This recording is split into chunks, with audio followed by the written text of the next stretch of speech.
model-model kayak di novel-novel gitu yang kayaknya dipegang tuh.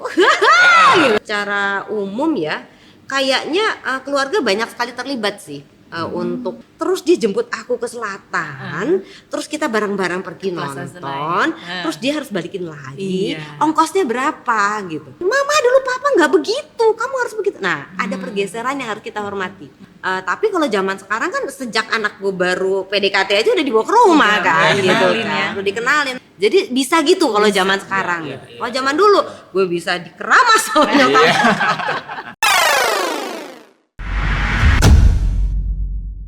Halo, selamat datang di Retroism Plus 62. Kenangan masa lalu, menambah semangat dan energi masa kini untuk menyambut masa depan. Yes. Betul kan? Ya betul. Saya Budos bersama dengan Pak Lur Lebong. Sumba. Lucy Lucy Kusman, Kusman. panggilannya Lucy. Iya, selamat datang. Ceritanya hari ini tentang pacaran zaman dulu. Pacaran zaman Zaman dulu. Jadi bisa zaman SMP, SMA, mungkin kuliah dan sebelum kerja ya. Pokoknya zaman-zaman 80s, 90s. Nah, kita pengen tahu nih Mbak Lucy, zaman itu ada cerita-cerita menarik apa nggak untuk zamannya pacaran dulu? Seru itu ya. Kalau waktu SMP, kalau SD itu lagi naksir-naksir sama banyak sekali cowok-cowok tuh. SD tuh udah naksir-naksir Mas. Iya Mas. Aku panggilnya Pak Lur ya. Pak Lur aja, kalau pas kayaknya nanti malah Pak Lur dari TK, Pak Lur. Oh udah Pak Lur dari TK. Di SD udah mulai suka-sukaan sih Mbak Lis gitu. Suka-sukaan, suka sama tetangga, suka sama orang-orang yang aku anggap heboh-heboh gitu ya. Di mata aku pada saat itu cakep-cakep, keren-keren gitu. Tapi nggak berani ngomong ya. Jadi lihat, memantau dari jauh kalau SD itu. SMP suka-sukaan juga, disukai juga sama orang, tapi SMP tuh nggak ada yang nyambung. Belum. Jadi gini, aku suka sama cowok-cowok aku sangat-sangat kagumi gitu, yang bikin aku ser-seran gitu. Masalahnya orang-orang yang naksir aku itu bukan mereka. Jadi aku naksir orang naksir aku nggak ketemu. Nggak nyambung. Jadi waktu SMP itu memendam rasa juga Cila gitu ya, ingat. Jadi belum cuma ngeliatin gitu. Terus kalau ada mereka deg-degan gitu, tapi nggak ada yang terjadi. Pas SMA mulai punya pacar. Pas SMA mulai. SMA mulai pacar. Di mana Mbak? Aku SMA di Alusius Bandung. Oh, di Bandung. Di Alusius Bandung. Aku masuk ke klub naik gunung tuh, pencinta alam gitu. Jadi memang sukanya sama cowok-cowok yang ada di alam bebas gitu. Ya, cowok-cowok yang cowok banget gitu. bukan yang di alam bawah sadar ya. Bukan yang di alam lain juga gitu ya. Itu. Jadi aku tuh suka sama cowok-cowok yang senang naik gunung, nyusur pantai, caving gitu. Jadi aku masuk ke klub pencinta alam. Waktu itu kita sangat dekat, agak sulit juga punya pacar karena kan kalau anak gunung kan deket banget ya. Jadi kita satu sama lain tuh deket banget. Ya kalau aku punya pacar di luar gengku naik gunung itu ya pada cemburu lah ya gitu. Kemana-mana kan pergi sama cowok-cowok naik gunung itu. Tapi akhirnya aku berhasil. Berhasil lah. Apa nih Mbak? Punya pacar yang juga pencinta alam.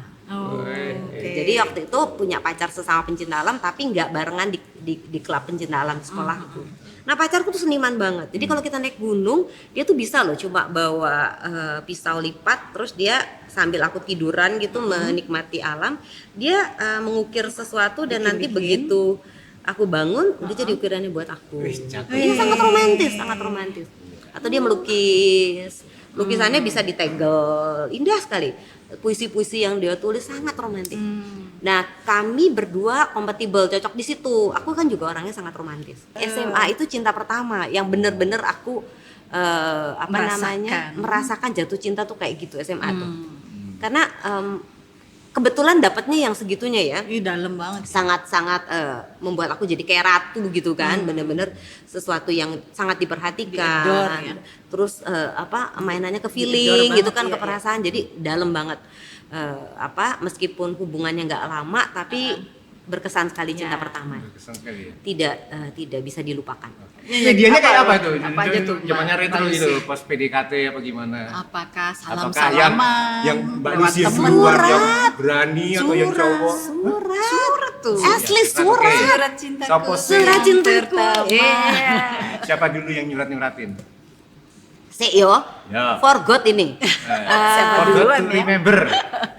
Sebetulnya Si doi dong, nggak? Apa Mbak Lucy duluan? iya, dia tulis surat dia duluan. Dia tulis surat duluan ke aku. Ya benar. Terus dia bilang, Lus, di suratnya dia tulis sesuatu, terus dia bilang, Lus, gue suka sama lo, apapun jawaban dari lo, jawaban gue adalah lebih, apalagi aku. Oh, Ya. Jadi apapun jawabannya dari lo, jawaban gue adalah apalagi gue. Iya. Pinter kan? Jadi kalau gue bilang, iya gue juga suka sama lo, apalagi gue. Tapi begitu gue bilang, iya gue sebenarnya nggak suka sama lo, apalagi gue. Pinter dia. Gitu. Pinter ya. Jadi dia bilang gitu, gue suka sama lo, apapun jawaban lo, jawaban gue adalah apalagi gue. Dia bilang gitu. Jadi Dia lewat tulis surat surat. ya, lewat surat. Sangat seniman. Jadi media komunikasinya surat atau benda yang dia ukir. Kadang-kadang satu Dia buat benda sendiri. dia ukir pakai solder ya. Jadi dia bisa bikin misalnya dia mahat satu boneka katak gitu ya. Di dalam boneka kataknya itu ada semua tulisan I love you dari semua bahasa. Ada te amo, ada wa ini macam-macam. Dia solder satu Beneran, persatu. Mbak? Yes, Ya gitu. Itu ampun, si kataknya niat dikasih ke banget aku. Nanti dia bikin kulit gitu, kemudian ditulis salah satu lagu yang romantis gitu. Liriknya. Crying in the Rain waktu itu aku ingat dia Oh, tulis Crying in the aha, Rain. aha. Terus dia tulis gitu dalam bentuk solder itu. Atau surat-surat cinta yang penuh gambar-gambar. Dia karena dia pelukis kan, jadi penuh gambar-gambar. Jadi sangat menyenangkan proses pacaran aku, cintaku yang pertama tuh sangat Ini menyenangkan. teman SMA Mbak ya? Enggak, teman main. Oh, teman main. Teman main. Jadi aku kenal kakaknya dulu, terus akhirnya kenal adiknya, dan ternyata kita punya kesamaan di sisi seni itu ya. Kan aku suka nulis Mbak, Pak Lur dan Bu Dos ya, aku panggilnya Bu Dos dan Pak Lur. Aku tuh senang nulis, dan aku sangat suka nulis puisi. Jadi itu kita compatible di situ. Happy. Cinta ya? pertama aku happy banget. Ya. Sampai kemudian aku kuliah kan pisah kota tuh. Pisah kota udah mulai kan. Kalau dulu kan nggak kayak sekarang ada video call segala macam. Iya, Dulu gampang ya, LDR. telepon, Dulu susah. surat, nunggu suratnya baru banget. datang. Tunggu, ini Iya, menarik nih bener. masalah telepon. Bandung soalnya Mbak. Yoi. ya. Udah. Selanjutnya punya pacar, ini juga menarik nih pacar yang berikutnya. Eish. Pacar yang berikutnya sebetulnya gini, ada cowok-cowok yang nyokap bokap itu jatuh hati gitu Oh kan. iya, kadang-kadang gitu Iya, ya. Ada nyokap gitu bokap yang jatuh emang hati. disenengin Oh, gitu sama si orang tua. Langsung sama ini aja Heran aku gitu. juga, Aduh, gitu ya. dijujulin lah. Kayaknya profilnya udah sesuai dengan Udah menantu sesuai idaman. dengan menantu idaman. Menantu idaman. Menantu Dan nih idaman. cowok juga berani. Begitu sama aku ditolak, dia pergi ke rumah nyokap gitu. Langsung. Gue mau ngomong sama nyokap lo gitu. Udah lo tolak gak apa-apa, gue ke nyokap bokap deh gitu. Tetap aja gue gak mau. Nah akhirnya aku ketemu sama cowok yang berikutnya beneran jadi pacaran juga. Ini juga menarik juga. Karena kemudian dia kembali kepada cinta lamanya gitu. Oh Mas Gaung langsung menjawab. Dia kembali kepada cinta lamanya ya, which is oke aja kan Ya gitu ya. sudah. Terus dia kembali ke cinta lamanya, aku Move on aja terkapar lah gitu, terdampar, patah hati. Oh. Nah udah gitu sampailah ke pacar yang berikutnya, yang punya nama sama persis seperti dia. Jadi waktu itu aku tuh kos di Pulau Raya, ya. Aku tuh tidur di lantai 2. Aku sebel banget lihat tempat tidurku tuh di atasnya banyak coretan-coretan tulisan. Aku pikir orang jorok banget sih nulis-nulis di situ. Jadi aku sebel sama siapapun yang menulis itu. Gitu. Nah, waktu itu aku lagi putus sama pacarku yang Eka yang sebelumnya itu. Nah, lagi putus, terus lagi biasalah berduka, galau. Tiba-tiba yang punya kos tuh teriak-teriak gini, Eka gitu. Wah pacar gue datang nih gitu kan. Orang kita saling kenal kan. Pacar gue datang. Harap-harap cemas gitu. Oh, dia nyamperin Aku gitu. turun nih dari lantai 2. Terus tiba-tiba pas di tangga bertemulah dengan seorang laki-laki yang badannya besar sekali gitu. Terus ngelihat aku dengan sama-sama terkejut. Siapa sih nih ngalangin jalan gitu kan. Ternyata cowok itu namanya Eka yang besar itu. Ternyata cowok yang besar itu adalah sepupunya yang punya kos aku. Terus berkenalan lah kita. Oh namanya Eka. Oh iya saya Lucy. Oke, dah kita kenalan. Gak berapa lama ketemu lagi sama dia. Terus mulai ngajak jalan. Dia kan kosong kan? Ya kosong. Oke lah. Kosong nih, bahasa kosong zaman nih, dulu, bahasa Mas. Jawa retro lagi kosong Bahasa nih. retro. Kosong apa Lagi gitu. kosong. Oh gitu ya. Terus yang menarik adalah ternyata udah cukup lama kita pacaran, kita baru tahu ternyata bahwa yang nulis-nulis di lantai Oret-oretan Di- itu. Lantai apa, plafon? iya, jadi plafon tempat tidur aku itu, kalau aku tidur ngelihat tulisan-tulisan itu adalah si Eka itu. Jadi Iya. tempat tidurku dulu tempat tidurnya Eka gitu dulu. Kalau boleh tahu tulisan-tulisan apa sih? Macam-macam deh, aku juga nggak inget, pokoknya kotor deh tulisan gambar-gambar tulisan-tulisan gitu. Nah terus nggak rapi gitu, bukan sesuatu yang seni gitu, nggak. Abstrak juga enggak, enggak? itu orang Enggak ya? iseng aja nulis-nulis gitu. Berantakan. Terus yang menarik lagi, It's a sign Eka tuh banget cerita, ya, nyambung. iya it's a sign It's from a the sign universe banget. gitu ya. Si Eka juga lucu cerita nih suami aku. Dulu tuh dia dikejar-kejar sama tuh cewek. Dia nggak suka sama tuh cewek, tapi cewek itu ngejar-ngejar banget dia. Terus dia tulis surat nih sama si cewek itu. Dia bilang gini, sorry ya, gue nggak bisa sama lo karena gue mau kawin sama cewek namanya Lucy. Which is pada saat dia nulis surat itu kan Dia belum kita ini. belum kenal kan gitu. Jadi somehow aku sama dia tuh kayak ada banyak apa sih? Coincidences. Iya, sambungan-sambungan yang nggak terduga gitu. Jadi pada Chemistry apa ya? Begitu ya? nggak tahu ya, ya nggak tahu lah Ya, apa ya. ya. Ada yang Pokoknya, menyatukan lah. Iya, ada yang menyatukan. Jadi akhirnya pada saat kita cerita-cerita lucu, lah dulu gitu. Ya ampun, lucu. Jadi ceritanya begitu. Terus akhirnya kita belum pacaran waktu itu, lagi cerita-cerita, lagi deket-deketan. Si Eka itu nanyanya begini, si pacar gue itu yang ketiga ini, si yang sekarang jadi suami gue ini, dia tanya gini, Lus, lu mau nggak kawin sama gue? Ntar dulu, prosesnya kan dari temenan pacaran dulu ya gitu ya, nggak langsung kawin ya gitu ya. Terus aku bilang ya udah, dengan polosnya aku ngomong gini, kalau kamu mau kawin sama aku ntar ya, aku pulang dulu deh ke Bandung, aku tanya sama orang tuaku. Bener aku pulang ke Bandung, aku tanya sama orang tuaku. Aku tanya sama orang tuaku, boleh nggak kawin sama Eka? Kata nyokap, hati-hati, jangan cepet-cepet gitu kan, lu baru putus dan sebagainya. Tapi lihatlah seperti apa. Terus aku balik ke Jakarta, aku bilang menarik tawarannya, yuk bolehlah gitu. Udah gitu doang. Kawin deh sekarang 27 tahun. Keren. Sesimpel itu.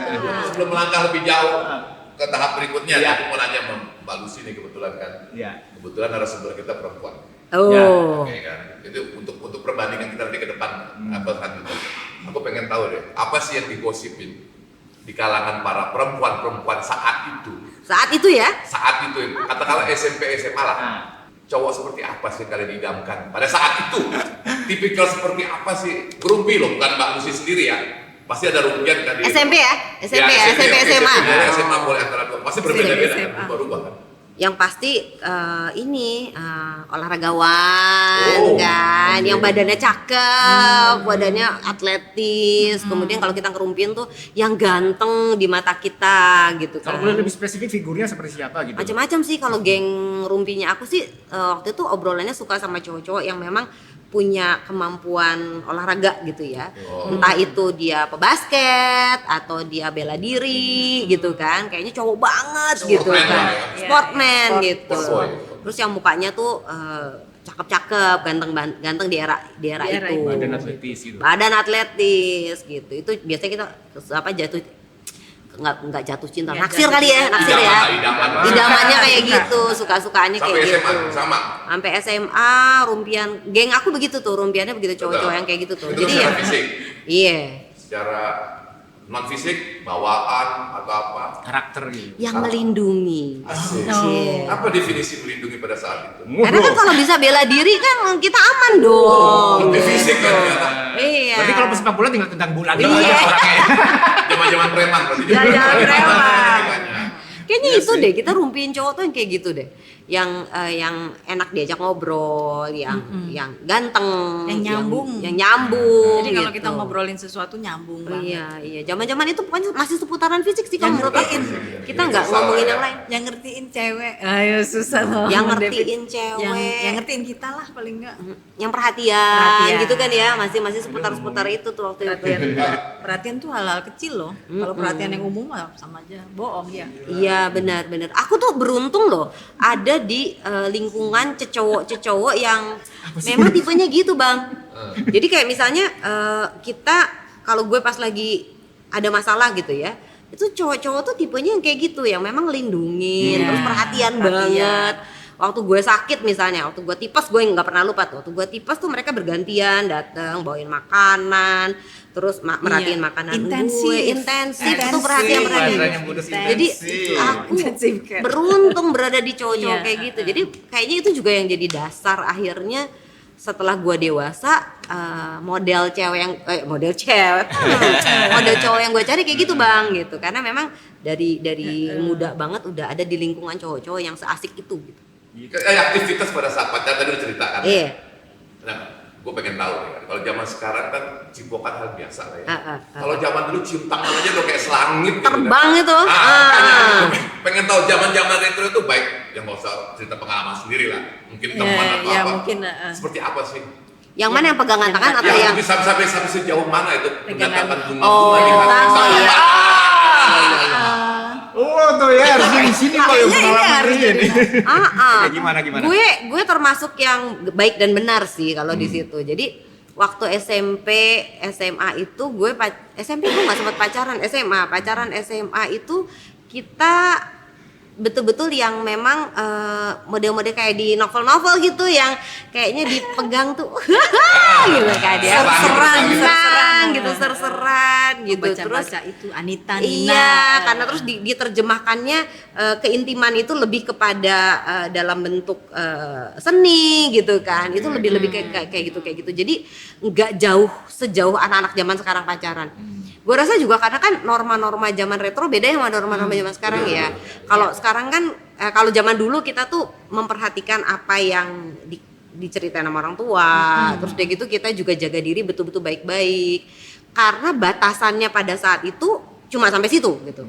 Dan kita nggak ngelihat contoh-contoh yang sebebas sekarang. Kalau sekarang kan contoh begitu banyak ya gitu. Kalau gue bandingin sama pacaran zaman sekarang tuh bukannya salah loh kalau menurut gue. Iya, kalau misalnya mereka mau pacarannya lebih intim gitu ya dibanding zaman gue, menurut gue karena memang dunia juga udah beda gitu. Kalau dulu kita nyontoknya yang ada di majalah gadis gitu, ya kan ya, atau kawanku gitu kan, cuma gambar bisa. Diem lagi ya? Iya, gambar diam nggak bergerak gitu kan. Jadi kita cuma bisa lihat pacaran itu seperti yang ada di majalah-majalah itu. Dan kalau kita akhirnya mencontoh cara pacarannya, ya cara pacaran seperti itu yang kita contoh gitu.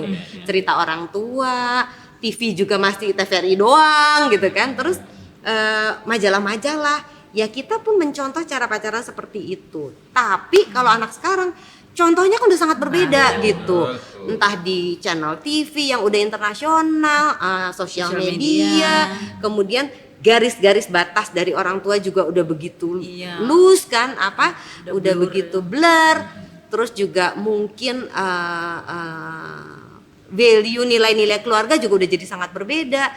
Jadi menurut gue bukan soal mana yang lebih bagus atau mana yang lebih benar. Menurut gue karena memang situasinya membuat kita punya gaya pacaran yang beda aja gitu loh bang, kalau menurut gue ya. Setuju.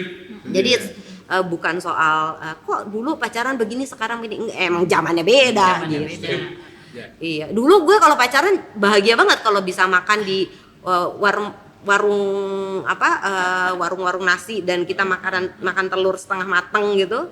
Dulu tuh warung Jepang, ingat gak sih zamannya itu ada warjep. Oh iya. Warung Jepang, terus ada masih awal-awal banget tuh restoran Jepang di sini ya. Iya, ada Abjay, kan di Abjay gitu gue udah happy banget. Karena nggak ada referensi kafe-kafe kan? Iya, dan belum sebanyak sekarang. Zaman dulu juga benerin rambut sedikit aja rasa selangit ya. Rambut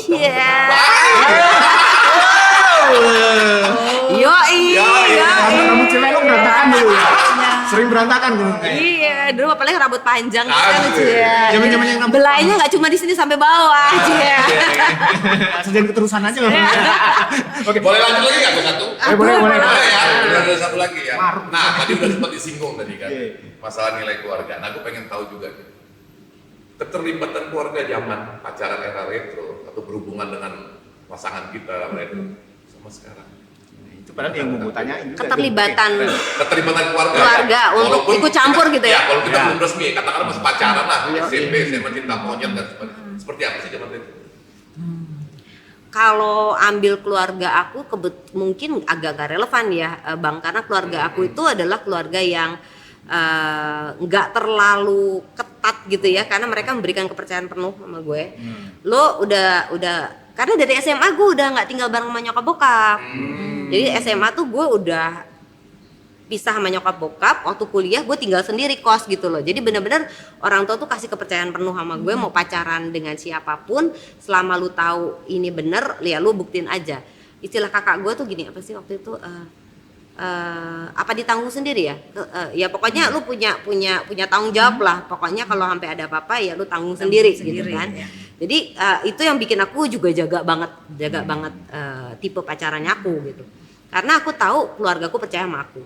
Tapi kalau balik ke teman-temanku mungkin secara umum ya, kayaknya keluarga banyak sekali terlibat sih untuk pacaran.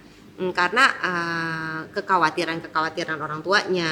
Gue rasa gitu sih dulu tuh teman-teman gue yang punya pacar tuh takut sampai sembunyi-sembunyi gitu kalau mau pacaran. Backstreet.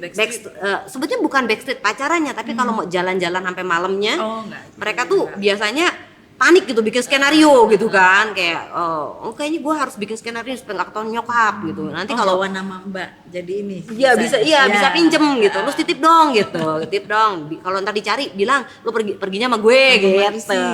Karena orang tuanya takut anaknya gimana gitu. Mungkin kayak gitu yang gue lihat ya.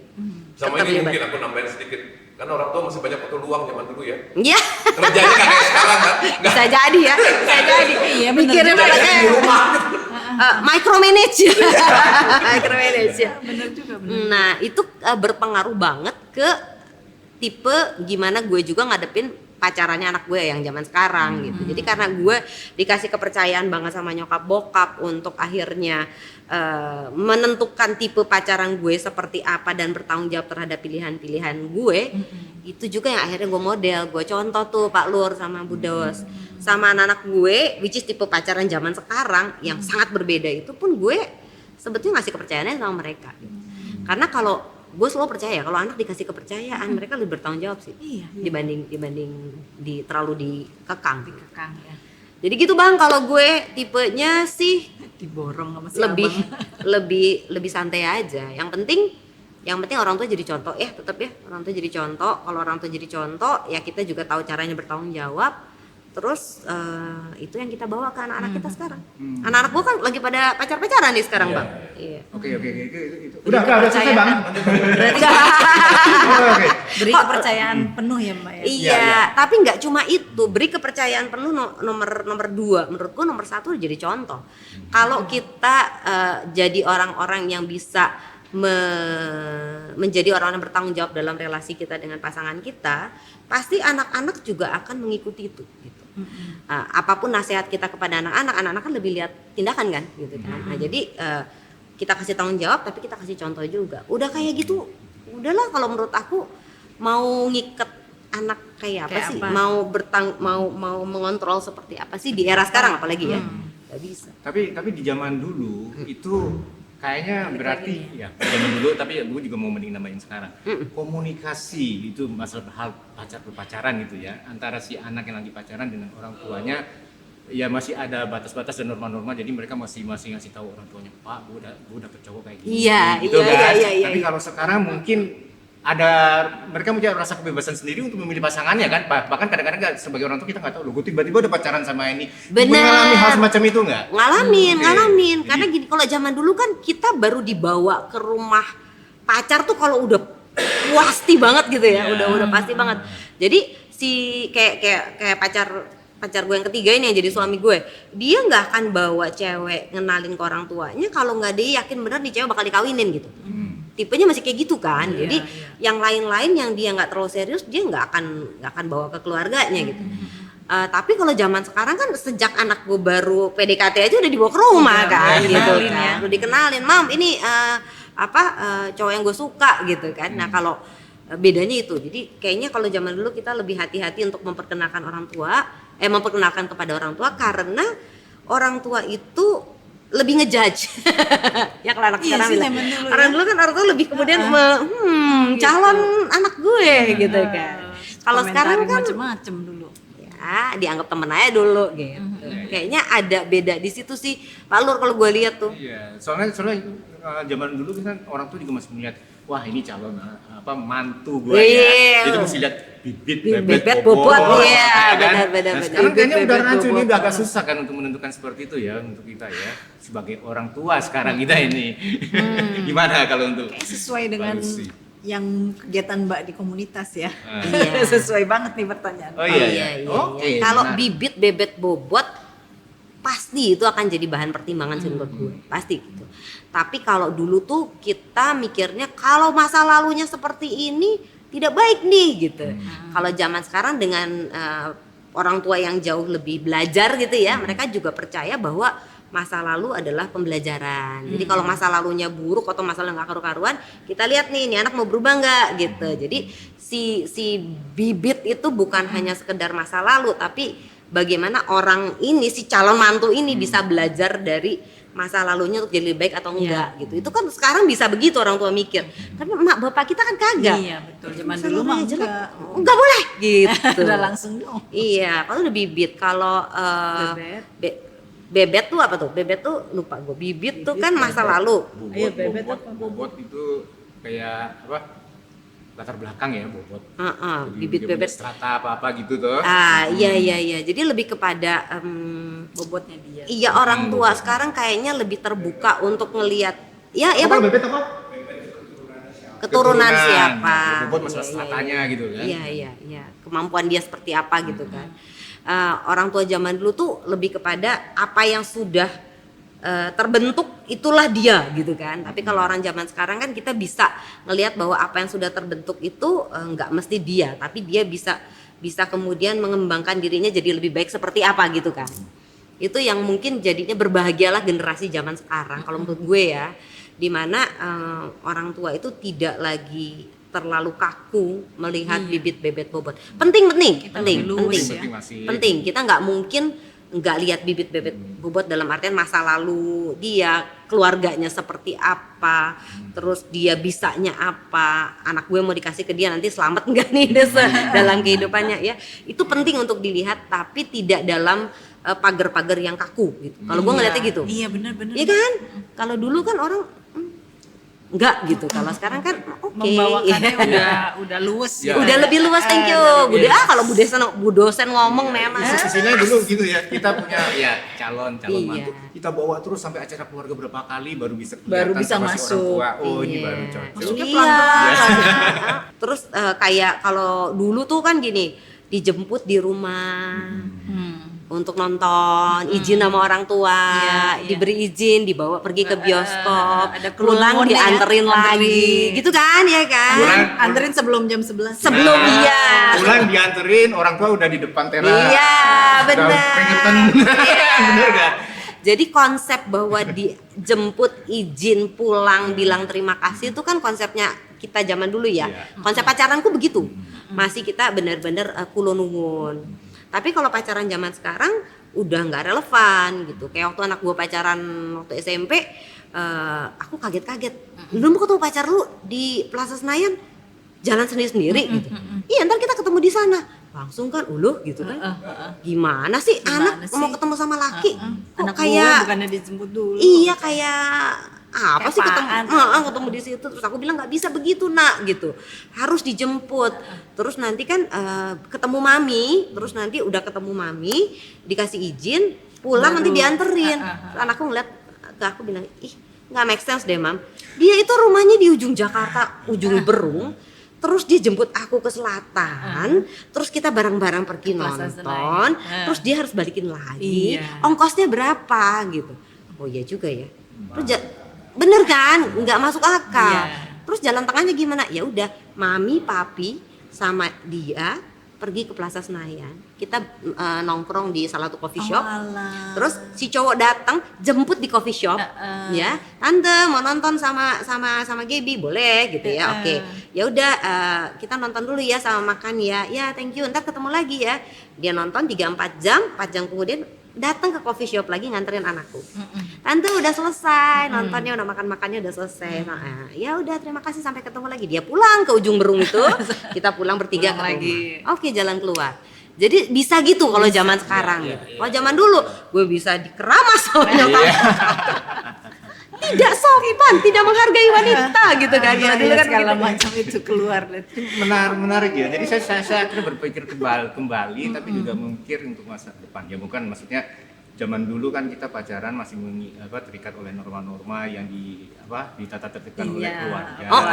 Dan Tapi komunitas sekarang dan tapi sekarang sementara juga. kita sebagai orang tua, apakah kita akan tetap menerapkan tata tertib yang dulu diajarkan oleh orang tua kita? Kan kita juga agak rancu, sementara teknologi udah bukan menyuruh, secara nggak langsung membuat kita gaya hidupnya atau gaya berpikirnya udah beda. Itu gimana mengantisipasinya tuh?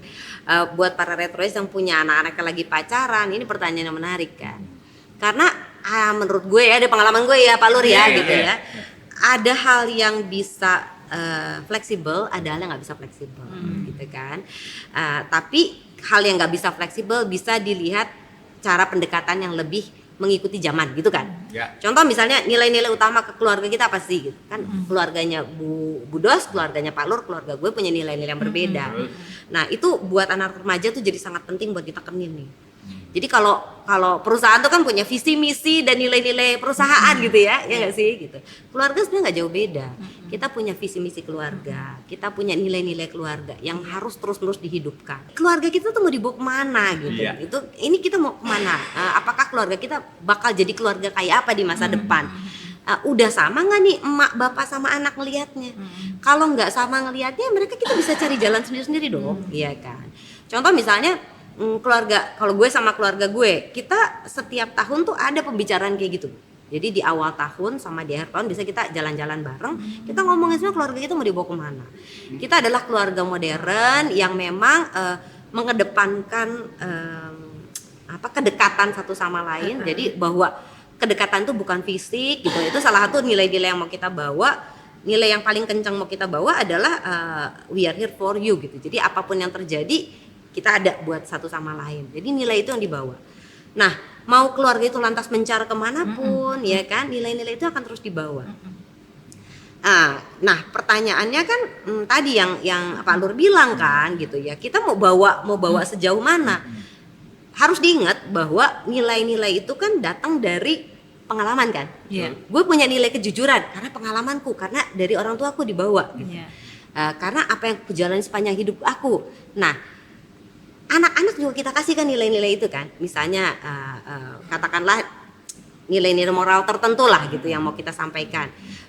Katakanlah nggak boleh, kita punya nilai misalnya nggak boleh mengkhianati gitu, nggak boleh mengkhianati pasangan misalnya gitu ya. Lo senaksir-naksirnya sama orang, kalau lo udah punya pacar, jangan deh gitu. Jangan deh lu sampai mengkhianati pacar lu. Itu salah satu nilai aku tekenin ke anak-anakku gitu kan. Karena dikhianati itu nggak benar dan nggak enak gitu. Nah itu nilai-nilai itu kan dibawa. Namun dalam perjalanan hidup anak-anak ini yang dari remaja sampai dewasa, mereka kan punya pengalaman sendiri yang kemudian menjadi bagian yang memperkaya nilai mereka. Nilai kita bisa sama bahwa tidak boleh mengkhianati. Tetapi tidak boleh mengkhianati seperti apa itu bisa jadi agak ada pergeseran sesuai dengan apa yang dialami oleh mereka kan. Nah, ketika anak-anak udah mulai remaja dan dewasa, tugas kita jadi orang tua tuh menghormati itu. Itu yang paling penting Pak Lur menurut gue. Jadi kita nggak ribut sama anak gitu. Bahwa gue punya nilai-nilai, lu punya nilai-nilai, ya kita sudah sepakati ini nilai akan kita bawa sampai kita mati. Tapi bisa jadi ada pergeseran atau pengayaan dari pengalaman hidup lo yang gak benar-benar plek-plek seperti yang gue mau, tapi kan itu nilai-nilai lo di dalam kehidupan mereka remaja dewasa, dan gue respect itu. Nah kalau udah kayak gitu, jadi kita juga menikmati relasi kita dengan anak-anak yang pacarannya mungkin gayanya udah sangat berbeda seperti yang kita pikirkan. Salah atau benar nanti dulu, iya kan? Salah atau benar nanti dulu. Apakah kita dalam kehidupan kita berelasi dengan anak-anak kita terus-menerus menghidupkan nilai-nilai yang sudah kita percaya nggak? Kalau iya, nggak mungkin hilang itu. Nilai-nilai itu nggak mungkin hilang. Nggak mungkin hilang. Nggak mungkin hilang ya. Bergeser sedikit iya, karena dia punya pengalaman yang berbeda. Itu kita hormati. Jangan ini, mama dulu papa nggak begitu, kamu harus begitu. Nah, ada pergeseran yang harus kita hormati. Nah, kalau kemudian ada respect dalam menghidupkan nilai-nilai yang kita sudah percaya dengan cara mereka dan persepsi mereka masing-masing yang juga sudah kita pahami, rasanya kita jadi nggak 100% ngebawa masa lalu kita untuk dipakai sekarang, Iya. tapi kita kemudian tetap menghidupkan apa yang kita percayai di masa lalu dengan cara yang lebih lebih berbeda gitu, lebih Apa yang ya? kita percayai Iya. dari masa lalu. Iya. Keren loh Mbak Oke, Lucy. keren itu ya. Cakep banget. Cuman Ya udah punya pengalaman, anak-anaknya udah 27 pacaran tahun. semua. Cuman saya persentasenya bagaimana? Apakah tetap yang mayoritas dari yang nilai-nilai lama akan diutamakan atau lebih diterima lagi yang nilai-nilai baru dari anak-anak? Kayak per kasus kali ya Mbak ya. Iya. Benar Benar, Budos. Pak. Nah ini ada Budos Per nih. Oh iya, mungkin saya harus sama Pak. Iya. Saya Pak Arul Budos ya. Budos. Alur ya. seputar itu lagi. Jadi Iya. iya. Sebetulnya betul banget Budos, kasus per kasus. Tapi menurut gue jawaban ringkasnya Pak Lur adalah gini. Secara global ya. Presentasinya mau seperti apa gitu ya. Aku mengikuti nilai dia apa dia mengikuti nilai aku gitu ya. Kita lihat tadi balik lagi ke kepercayaan ya, kepercayaan. Waktu anak itu SD, SMP, SMA, tugas kita sebagai orang tua adalah menanamkan nilai itu Iya, kepada iya. mereka, ya kan? Tapi begitu dia udah kuliah, kan persiapan dewasa nih. Iya. Apalagi udah di ujung kuliah mau lulus kerja gitu. Apalagi kemudian sudah selesai kerja dan sudah mau menikah dengan pasangannya, it's their life gitu. Selama kita sudah memberikan nilai-nilai itu dan menanamkannya dalam masa remaja mereka sampai kita percaya itu sudah hidup dalam kehidupan mereka, bagaimana kemudian mereka menghidupkan nilai itu dengan cara mereka di dunia cara dewasa mereka, itu demi kebahagiaan Up mereka. to them. Iya, itu demi kebahagiaan mereka. Kita bukan lagi jadi orang yang menanamkan nilai, tapi kita jadi orang yang menemani mereka untuk menghidupkan nilai itu. Itu presentasinya seperti itu. Kalau menurut gue ya, gitu. Jadi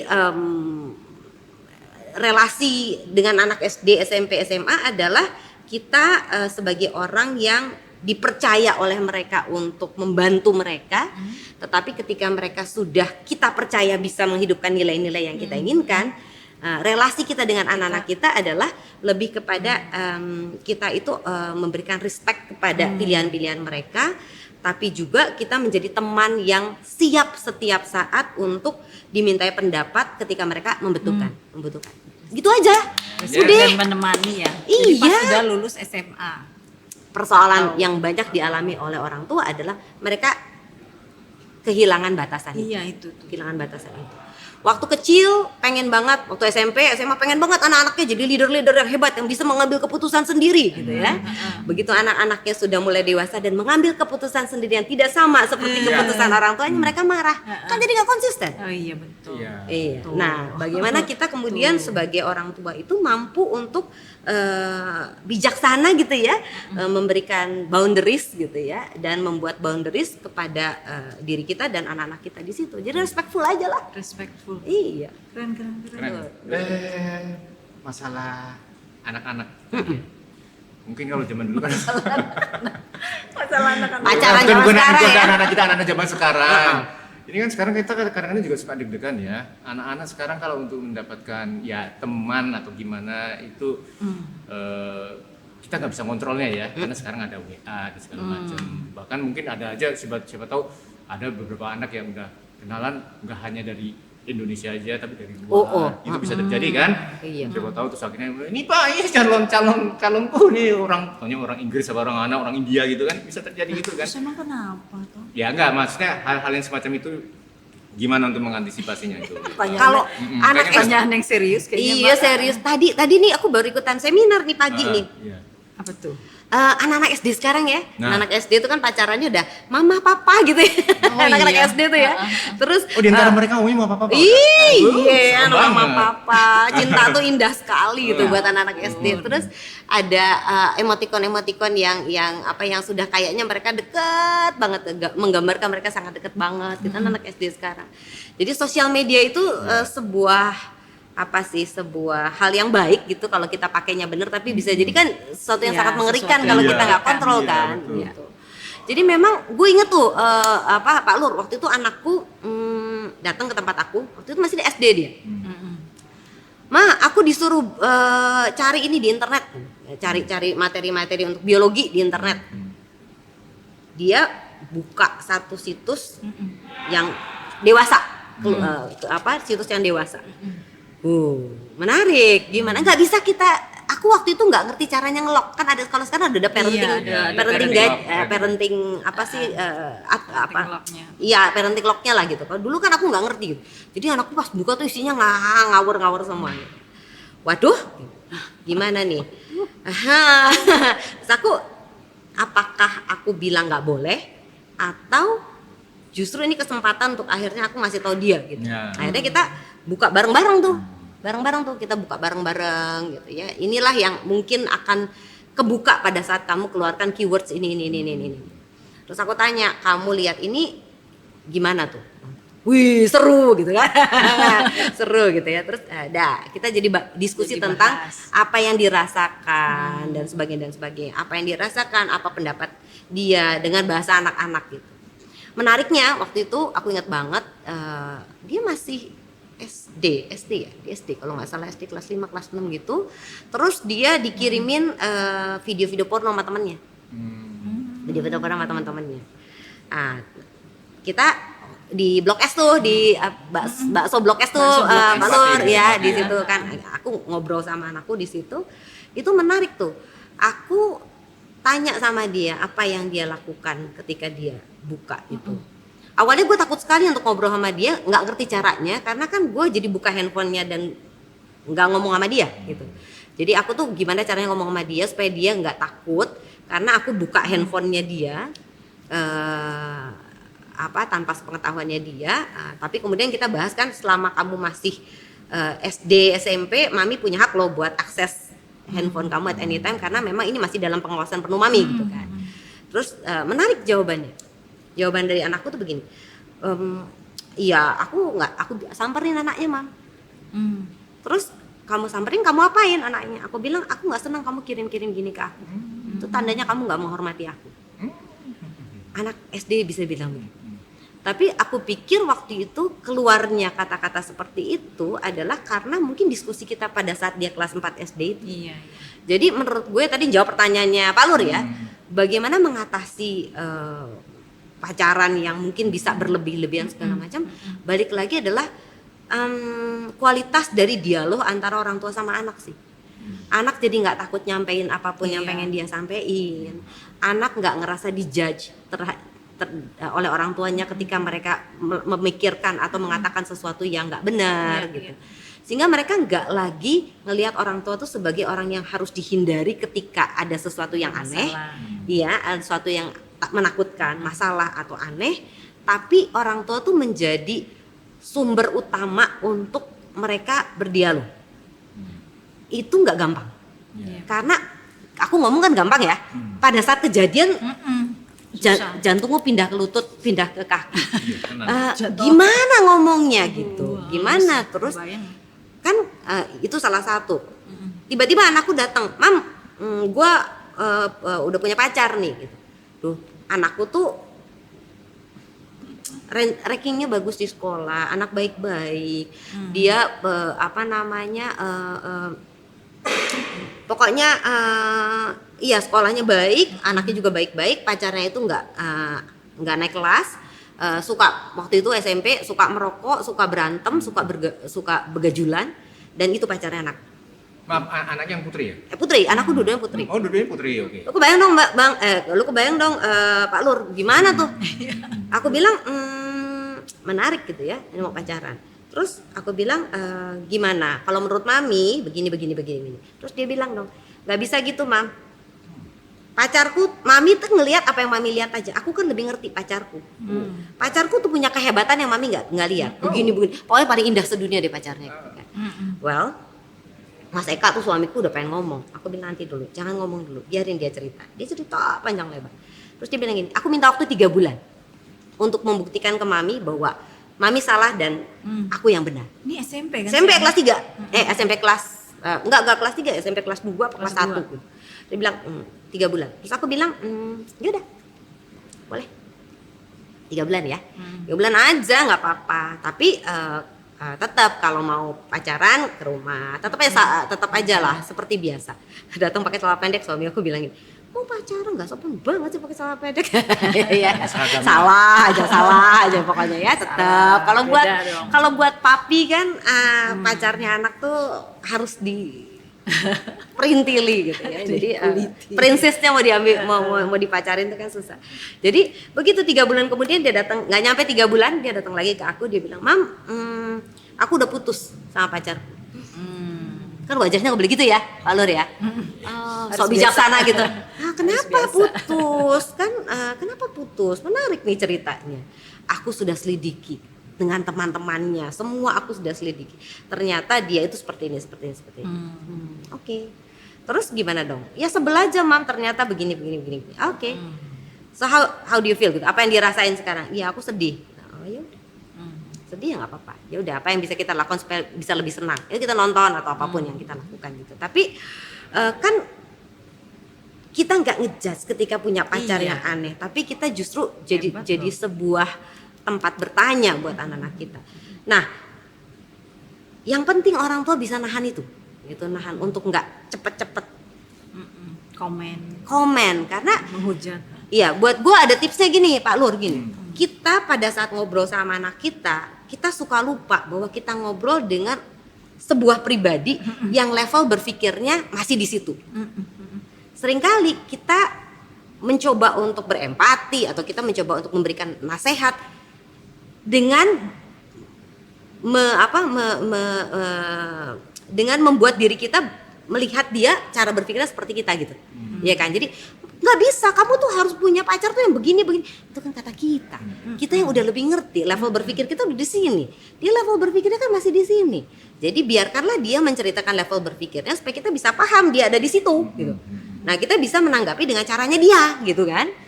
Nah, kalau kita pakai level berpikirnya kita nggak nyampe, anak kita juga ngerasa jadinya, oh lu nggak ngerti gue, lu nggak bisa ngerti gue nyokap gitu kan. Ya udah, kalau gitu gue cari orang yang bisa ngerti gue. Bisa jadi teman-temannya yang level berpikirnya masih sama.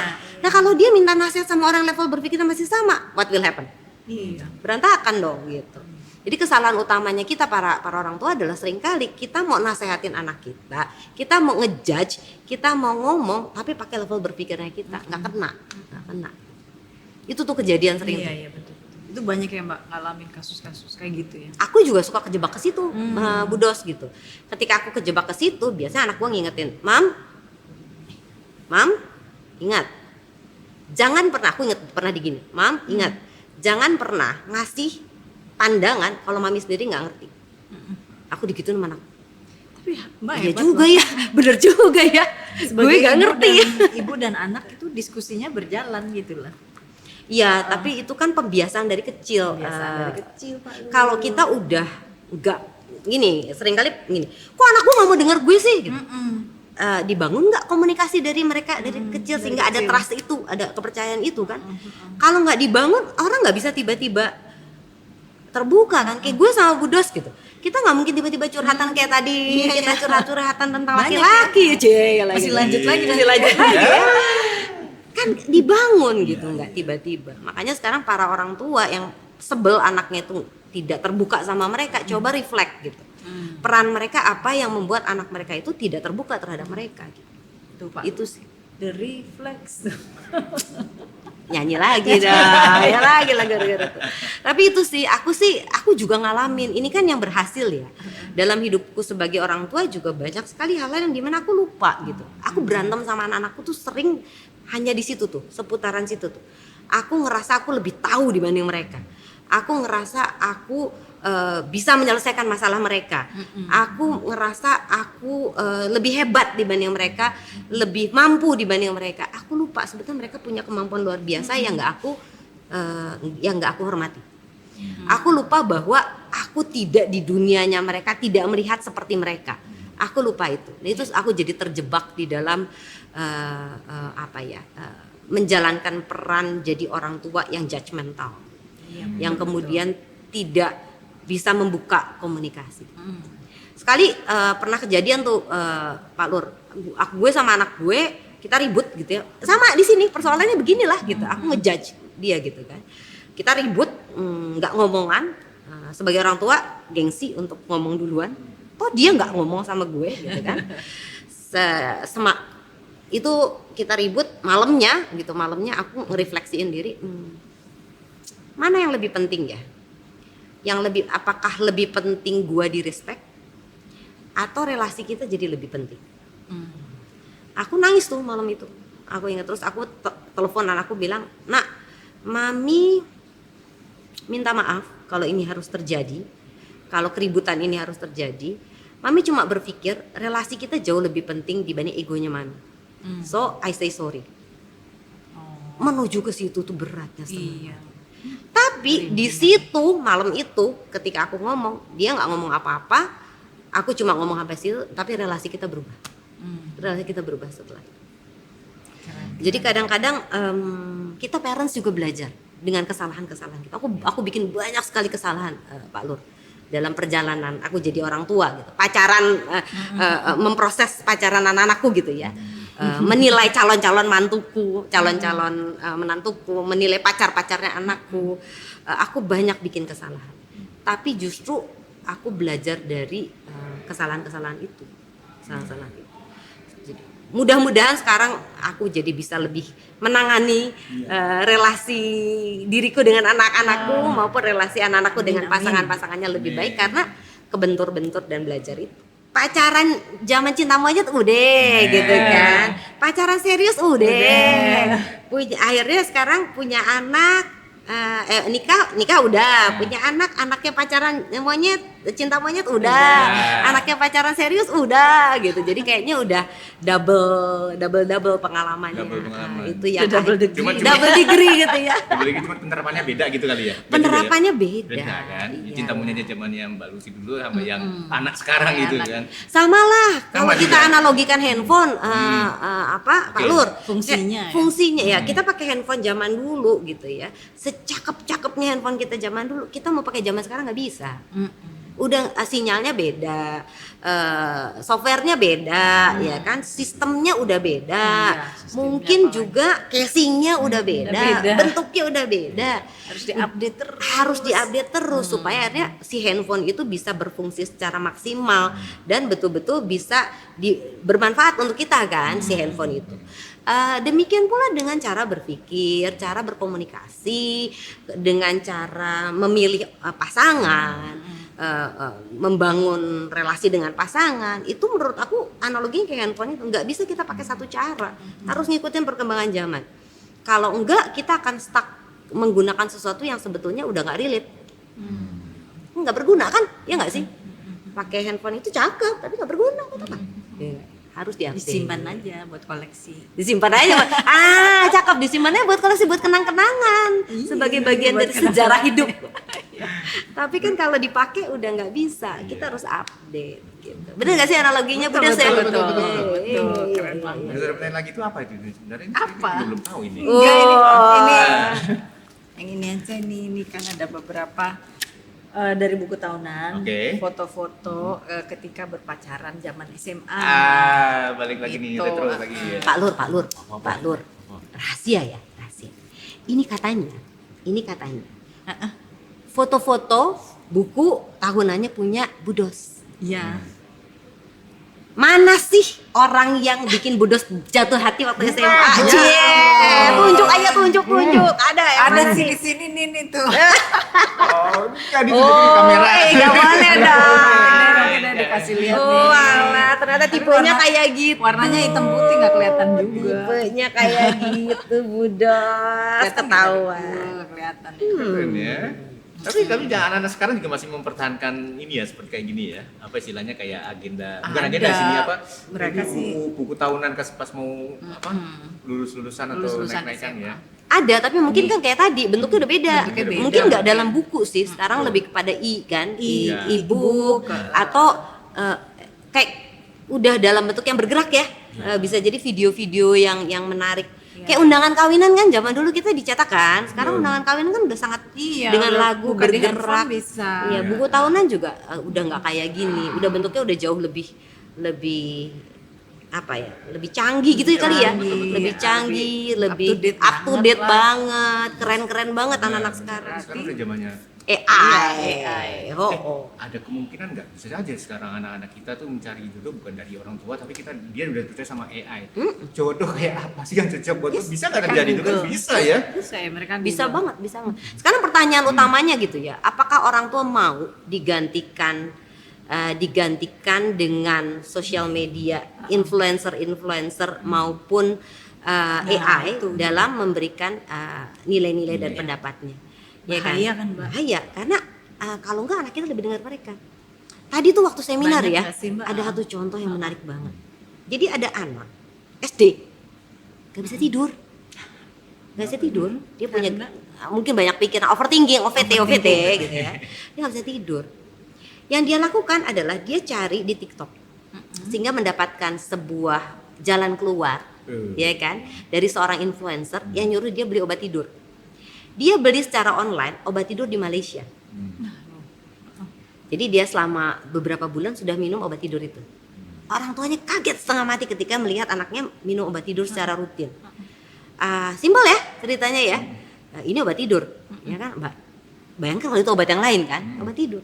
Jadi kalau orang tua tidak bisa memainkan perannya menjadi orang yang bisa dipercaya, teman seperjalanan kalau kata pembicara saya tadi pagi itu ya, adalah kalau kita tidak bisa menjadi teman seperjalanan anak kita, dia akan cari di sosial media, dia akan cari di ChatGPT atau Gemini, atau dia akan cari di TikTok, yang belum tentu punya nilai yang tadi Pak Lur bilang sama seperti yang ingin kita hidupkan. Aku nggak bilang influencer atau ChatGPT atau AI itu nggak bisa kasih jalan keluar ya, bisa banget mereka kasih jalan keluar yang mungkin lebih canggih dibanding jalan keluar yang orang tua bisa kasih, karena mereka lebih pintar, lebih jagoan, lebih AI itu kan luar biasa. Tapi apakah ada nilai-nilai yang perlu kita hidupkan di dalamnya? Itu jadi sangat berbeda. Nah itu tuh yang tadi aku sampai buset ya, anak-anak SD sekarang begitu tuh Pak Nur. Kan beli online mereka udah tahu caranya. Iya kan. Obat tidur dengan gampangnya dibeli di situ. Gampangnya, karena orang tua tidak menjadi orang yang mudah diakses mungkin ya. Tadi abang bilang terlalu sibuk mungkin ya, kayak tadi. Kalau zaman dulu nggak ada kerjaan kali gitu kan. Zaman sekarang orang tua sibuk sekali. Jadi orang tua tidak bisa diakses secara fisik atau tidak bisa diakses secara mental, secara kenyamanan. Mereka nggak nyaman ngomong sama orang tuanya. Nah itu kan bahaya. Jadi balik lagi ke tadi kecanggihan teknologi itu bisa jadi teman kita, tapi hati-hati kalau enggak betul-betul difahami fungsi teknologi itu apa untuk kita, itu bisa jadi sangat bahaya. Iya loh, aku Ustaz SD beli obat tidur SD. Aku dulu SD beli apa ya? Dulu kita SD beli bengkuang dikasih garam 10 perak. Beli es krim yang itu loh. Bukan es krim, dulu malah es yang rasa macam-macam. Iya, bodresin. Serem ya zaman sekarang ya. Tapi itu tantangan kita semua lah ya, tantangan kita semua ya. Bagaimana kita menghidupkan pacaran itu dengan cara yang benar. Kalau balik ke pacaran ya. Kayak gue sama Eka deh, kita kan sebetulnya sudah nikah 27 tahun, ya kan. Tapi kalau bicara soal pacaran dulu dan pacaran sekarang, Bu Dos tadi bilang yang dulu jadi memori kan. Aku sama Eka pacaran kita zaman dulu jadi memori. Tapi pacaran kita yang sekarang, kita kan pacaran juga tiap hari, kita harus pacaran kan. Pacaran kita yang sekarang juga udah ngikutin pacaran anak zaman sekarang, Pak Lur. Udah kalau mau makan buka dulu review makanan yang mana. Udah ngikutin tuh. Ada date night dong. Instagramable gitu udah coba. Nah kemarin sempat kita napak tilas ke tempat pacaran kita zaman dulu. Lucu. Ulang tahun pernikahan kita yang 2 tahun yang lalu. Ke Pisa Cafe bro, sis gitu. Kita ke Pisa Cafe yang di Menteng kan udah tutup tuh ya. Ke Pisa Cafe, ke Abjay, ke tempat kita biasa makan itu telur setengah mateng. Terus kita lewat ke Wijaya tuh udah nggak ada juga tuh bioskop yang di Wijaya itu loh. Bioskop di Wijaya, itu Adi. Empire. Ya ampun Empire. Kita lewatin itu. Terus kita ke itu tuh yang aku jadi lupa sih. Blok M. Kartika Chandra. Ketika Chandra nih dia tahu tuh. Jadi Planet kemarin Hollywood. Planet Hollywood, iya Planet Hollywood. Kita napak tilas tuh. Jadi kita jalanin tempat-tempat itu ketawa-ketawa dulu kita pacaran begini banget ya gitu ya. Tapi sekarang itu udah sesuatu yang kita nikmati sebagai bagian dari perjalanan kita, bumbu-bumbu ya. Tapi pacaran kita yang zaman sekarang kayak kemarin Mas Eka tahu aku lagi stres. Terus baru beberapa hari yang lalu aku lagi stres terus baru selesai melakukan sebuah kegiatan komunitas bareng. Terus aku, Pi makan siang yuk, makan siang. Aku di mobil diam, dibawa makan siang. Kita tahu biasa gue makan siang tuh bakmi di pinggir jalan tuh ada. Terus tiba-tiba dia berhenti di situ lewat sedikit, Pi kita mau kemana nih? Ternyata dia bawa aku ke sebuah restoran yang sangat mewah gitu ya, di mataku ya, restoran yang mewah. Itu restoran steak. Terus kita makan di situ di tempat yang Instagramable, foto makanannya, foto diminta difoto sama masnya. Kayak anak sekarang, begitu pacarannya. Terus setelah itu posting gitu kan, itu kan dulu kita nggak ada begitu ya. Itu refreshment banget Mbak. Iya, refreshment keren banget. deh. Tuh Pak Lur harus gitu. Siap akan gitu Instagramable gitu ya. Iya. Udah ada pertanyaan lagi sebelum kita mengakhiri kayaknya. Lur ada lagi. Kayaknya cukup ya. Mungkin aku satu lagi deh. Oke, Boleh. Jadi kalau dari tadi mendengarkan cerita-cerita Mbak Lucy ya, bisa dibilang kan kita Gen X. Gen X Nah, ya. Gen X ini kita mempunyai orang tua yang baby boomers yang memberikan arahan ke kita itu keras. Sementara kita ke bawah ke anak-anak kita harus menyesuaikan diri dan sebagainya. Jadi kita bisa dibilang sebagai generation itu dong, sandwich generation. Jadi besar banget ya kita harus menyesuaikan dirinya itu. Ya. Sebetulnya Bener kan? kita merasa sandwich generations ya. Kadang-kadang kita Tapi anak kita kan Gen Y ya. Gen Y ya. Gen Y ya, millennials ya. Atau Z. Gen Y. Anak kita kan milenial, ya kan. Anak Bam, anakku seumuran. Iya. Iya, millennials kan. Si millennials juga merasa dia jadi generasi sandwich karena dia harus ngadepin kita sama ngadepin Gen Z ke bawahnya kan. lagi. Iya, Ya, jadi bisa sih. memang iya kita jadi harus bisa apa ya? Mengimbangi. Ya thank you ya Pak Lur ya, mengimbangi gimana cara kita berhadapan dengan orang tua kita dan anak kita. Tapi kita juga menyadari bahwa mereka pun juga mengalami hal yang sama. Selalu menarik karena oma opa orang tua kita ya, oma opa mungkin gak bisa dengan mudah nerima gaya pacaran anak-anak kita yang zaman kita milenial ini ya kan, milenial ini karena kita kan jadi lebih dekat. Nah fungsi kita udah benar-benar jadi jembatan supaya anak kita lebih menghormati apapun pandangan oma opa yang kadang-kadang nggak masuk akal menurut mereka gitu kan. Dan bagaimana kemudian oma opa ini juga bisa memahami apa yang dilakukan oleh anak-anak kita yang menurut mereka nggak sopan, ya kan, nggak sopan, nggak bener, nggak sesuai dengan aturan-aturan.